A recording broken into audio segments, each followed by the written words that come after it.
Welcome to Meeple Mentor. I'm Jared, and we're about to play Cryo. Let's take a look. I'll show you how.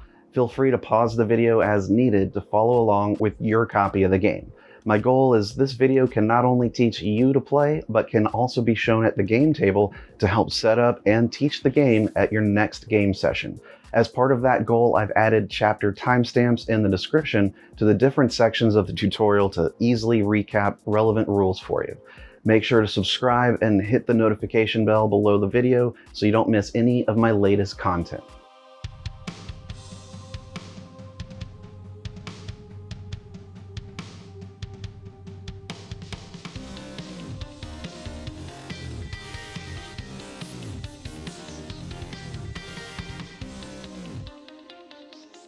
Cryo is a sci-fi game for 2 to 4 players that takes place on an inhospitably cold planet. Aboard your colony spaceship, an anonymous act of sabotage caused your vessel to crash land on a frozen, uncharted planet in the distant reaches of space. The only hope is to stay warm in the subterranean caverns closer to the planet's core. You must rescue as much of your crew as possible and settle underground before the sun drops below the horizon. During the game, you'll send drones to gather resources, build vehicles, and rescue stranded crew in pods flown from the wreckage. The other factions can try to sabotage your efforts, as well as occupy the limited space of the various caverns below. Salvage what you can and settle underground quickly before the sun sets. Once it does, the temperature on the planet plummets to where nothing on the surface can survive. Let's take a look first at how to set up the game. Lay out the game board in the center of the table. Shuffle the deck of cards and place them face down near the board. Mix up the damage markers face down, then draw a number of markers depending on the number of players. Draw 8 in a 2-player game, 6 in a 3-player game, and 4 in a 4-player game. Place these markers on the game board where their symbol matches. These become the blocked or damaged action spaces this game. Shuffle up the cavern tiles face down among 2 different sizes. Place one face down on each empty cavern space at the bottom of the board. Just match up the sizes. However, some spaces show a 3+ or 4+ on them, meaning they only get tiles if playing with that many players or more. The unused cavern tiles should return to the game box unseen. Now flip over these 2 cavern tiles to start with. Their spaces are outlined in blue. The rest must be discovered to be flipped over later in the game. Take all the incident tokens and separate them by the sun phases shown on their backs. There's early, late, and sunset. The large sunset tile should go on this space. Shuffle up each stack separately, then draw out 1 early incident token to place on each of the 4 incident spaces on the board. These will be face up. On the incident track spaces, place stacks of these tokens on their matching sun phase spaces. Each stack should be equal to the number of players in your game. The stack should always remain face down. The final space should have a stack of the late incident tokens placed on top of the large sunset token. Now mix up the 3 colors of resource tokens face down in separate piles. On each resource space on the board, place a face down stack of them equal to the number of players. Match up the colors to the spaces. Lastly, flip the top tile of each stack face up. Each player should choose a color to be from the 4 available. There are no differences between them. Take the platform board in your chosen color with its 3 drones in that color. Place these in the top leftmost docks. Give everyone 2 reference cards that match your color and keep it to the right of your platform board. Each player should have 4 material markers and an energy peg to place on their boards. The yellow peg measures your energy. It starts at 1 on the energy track.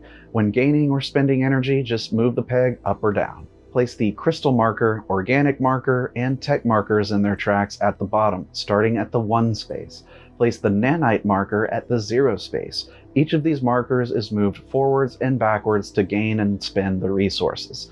The purple nanite resource is a wild and can be spent as any of the other 3. Give each player all their crew pods matching their color. Everyone should place 1 of their crew pods in each stasis chamber found in each of these 3 ship sections. In the rightmost section, everyone should place 2 of their crew pods in each stasis chamber.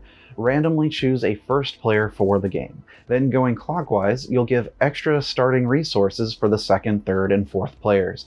The second player gets one more crystal resource, the third player gets one more crystal and one tech, the fourth player gets one more crystal, one tech, and one organic resource. Deal 5 cards off the top of the deck to each player. Everyone chooses 3 to keep and 2 to discard. Keep a face-up discard pile next to the deck. Return any unused components back to the game box. With that, you're set up and ready to play.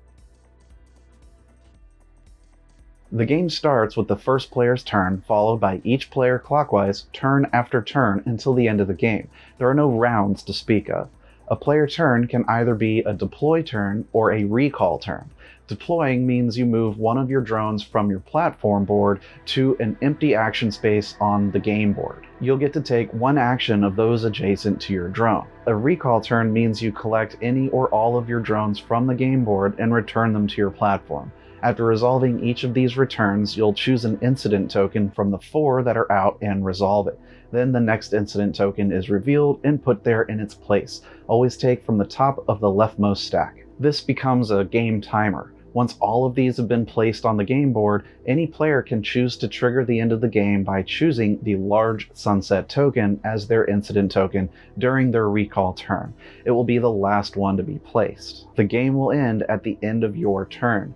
To take the recall turn, you must have at least one drone out on the board to recall back. And if you have no drones on your platform, you must take a recall turn next. Points at the end of the game are earned for missions placed face down left of your platform, crew pods and caverns, majority control of each cavern, crew pods on your platform or on a vehicle, and points for each upgrade and vehicle that you have in your platform. You should prioritize getting your crew pods in the caverns, as they will be worth the most points there. Throughout the game, you'll be collecting and playing cards. Whenever you get a benefit with a card icon, you can choose to either draw a new card or play one of your cards. If the card icon shows up somewhere as a cost, you pay it by discarding a card from your hand. If at the end of your turn you have more than 5 cards, you must discard down to 5. And if the draw deck empties, shuffle the discards to make a new deck. The cards in the game have 4 possible uses. Firstly, you can once per turn choose a card to scrap to the discard pile to gain the shown resources in this small section. The scrap ability of a card is done as a free ability. The other 3 uses of the cards must be played, as in when you have the card icon as your benefit. You can play a card face down to the left of your platform to be able to score its printed mission. Look along the left edge for how it will score points for you at the end of the game. You can have at most 3 missions placed to score, with no duplicates allowed. Once placed, they can't be removed. Each card at the top also describes an upgrade ability it could provide you. If played for the upgrade, slide it under the top of your platform board in one of the 3 slots. That way, only the upgrade ability is shown. You have at most 3 upgrades. These can never be removed or changed, nor can you have multiples of the same upgrade. Lastly, you can play the card as a vehicle by sliding it below your platform board in one of the 3 docking areas. You can hold 3 vehicles at a time, and duplicates are allowed. When the vehicles are used, they are discarded, so the dock space opens up for another vehicle spot. Each card's vehicle area shows a number of spaces to place crew pods. This is their maximum capacity. These vehicles will be used to store crew pods and to transport them to caverns below the surface. Typically, the vehicle section of the card also describes a special effect or ability given to it when used as a vehicle. As crew pods are retrieved from the stasis chambers on the game board, they must have an open spot to go on either your platform or vehicles. The platform can hold 3 at a time, and the vehicles of course show how many they can hold uniquely. You may move crew pods between vehicles and your platform freely whenever you like. The game board and action spaces to place your drones are divided into 5 areas. The 4 areas in the middle are ship sections from your broken ship wreckage. The pink section is engineering, the green is the laboratory, the gray section is R&D, and the brown section is dispatch. The 5th area is at the bottom, composed of the launch dock space and the various caverns you can explore and occupy. All the drone dock spaces can only be occupied by 1 drone at a time, except the launch dock. Any number of drones can go to the launch space at the same time. When you place an available drone on a dock space of the game board, you get one action. The space is available if it's empty and does not have a damage token on it. The launch dock space is always available and lets you take the launch action, but the other docks are adjacent to various actions. Some of these spots are adjacent to 4 different actions, and some in the corners are only next to 2 or 3. When placing the drone, you get to pick one of these actions to resolve. The pink, green, and gray sections all have resource tiles placed around the docks as possible actions. If you choose one as your one adjacent action, take it off the stack and either return it to the game box to gain the shown benefits, or place it on an empty slot on your platform to create a custom platform action. Then flip the top tile of the stack. I'll explain more on how and why you will want these on your platform board when I cover the recall turn in detail. If a stack of resource tiles are empty, your only option of choosing there is the printed benefits shown on the board. Gain one of whatever resource icons are printed. When you see a resource tile with a vertical line separating 2 resources, it means OR. You must choose only one to gain. The other actions you'll find on the board have 1 to 3 circles shown above their action, which indicates how many times you can do that action if chosen. Most of these require a cost to pay. Whatever is left of the arrow is the cost, and the reward is on the right.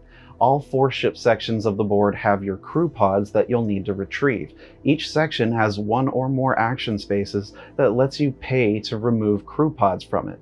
These are known as stasis control actions and allow you to spend 1 to 3 organic resources to remove 1 to 3 crew pods from its stasis chambers. You can choose any of the crew pods from any of its 3 chambers to remove, but you'll usually want to take the leftmost ones first. Place the gained crew pods on your platform or vehicles. If you don't have enough space, you can't gain any more. In the engineering section, you'll find the reactor action. It has 3 circles above it, so you can do this up to 3 times if chosen. Spend 1 to 3 crystals to gain 1 to 3 energy. Track all of this on your platform. Note that if you reach the end of any resource or energy track, you're at the maximum and can't hold anymore. At the laboratory section, you'll find the fabricator action. When doing this action, spend up to 3 resource materials other than nanite to gain the same amount of nanite.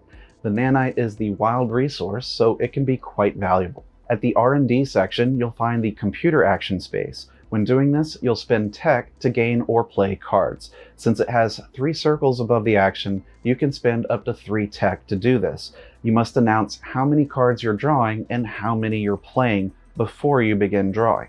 You can draw or play cards in any combination of what you pay. In the dispatch section, you'll find the scout action. You may only pay to do this once, since there's only 1 circle shown above it. Spend 1 nanite and 1 energy to choose 1 face-down cavern tile to flip face-up. It must be one that's adjacent to an already revealed cavern tile. Then you may place a crew pod from your platform directly on the new cavern tile. If you don't have a crew pod on your platform or vehicle, you cannot take this action. Scouting is the only way to reveal new caverns below. Once revealed, any player can reach it by launching vehicles. However, the scouting action does not let you put a crew pod on an already revealed tile. Also found in the dispatch section are 3 salvage areas. Each of these only holds 3 crew pods from any combination of players. Having crew pods here gives you the resource shown during your recall turns, 1 per crew pod in each. This action is the assign to salvage action. You may move 1 collected crew pod to 1 empty salvage space. The 3rd salvage space in each is only available in games with 3 or 4 players. This action is the withdraw from salvage action space. With the 3 circles shown above it, you may take up to 3 of your crew pods from your salvage back to your platform. In the final area at the bottom of the board, you'll find the always available launch action space. Any number of players can place drones here. You must have at least 1 vehicle at your platform with at least 1 crew pod on it. Choose a tunnel path from the launch area to 1 or more revealed cavern tiles. You must spend the energy cost shown along the path that you've chosen to reach your final destination. You can settle and place crew pods from your vehicle in multiple caverns along your path. However, for any cavern you settle in, no matter how many crew pods you drop there, you must pay the cavern's settlement cost. The costs are shown on the left of its tile. You can divide the crew pods between any caverns that you pay for. Finally, discard the launched vehicle card. The recall turn lets you take all your drones back to your platform from the game board. If all your drones are out on the board, you must do the recall action on your next turn. Also, you are not allowed to take the recall action if you don't have at least one drone on the board. There are 3 steps to doing a recall turn. First, recover salvage. For each crew pod you've assigned to the salvage areas, gain 1 material resource of the type shown. Leave your crew pods there. Second, you must resolve an incident. Faction tensions rise with opportunities for sabotage and looting the crashed ship. Choose 1 incident token from one of the 4 ship sections and resolve its effect. After resolving it, replace it with the top token from the leftmost stack on the incident track. If there are no tokens left, don't do anything else. Many incident tokens show a resource on it. If you choose to resolve one of those, you loot and gain 1 of that resource on your platform. Keep the looted incident token near your platform. Should you choose to resolve a sabotage token that looks like this, you will cause the crew pods in a stasis chamber to be destroyed. In that ship section, place the sabotage token in the leftmost stasis chamber. Any crew pods that were in there are removed and set to the side of the game board. Leave the sabotage token there. If all 3 chambers in that ship section have been destroyed, resolve the sabotage in a different ship section possible. You choose which.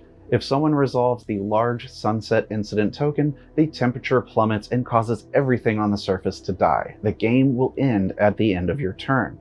After you've resolved an incident and replaced it, you'll now return your drones to your platform 1 at a time. Place a drone on one of your empty dock spaces at the top of your platform. Then you can take the action that flows downward from it. You may not move drones around already on the platform.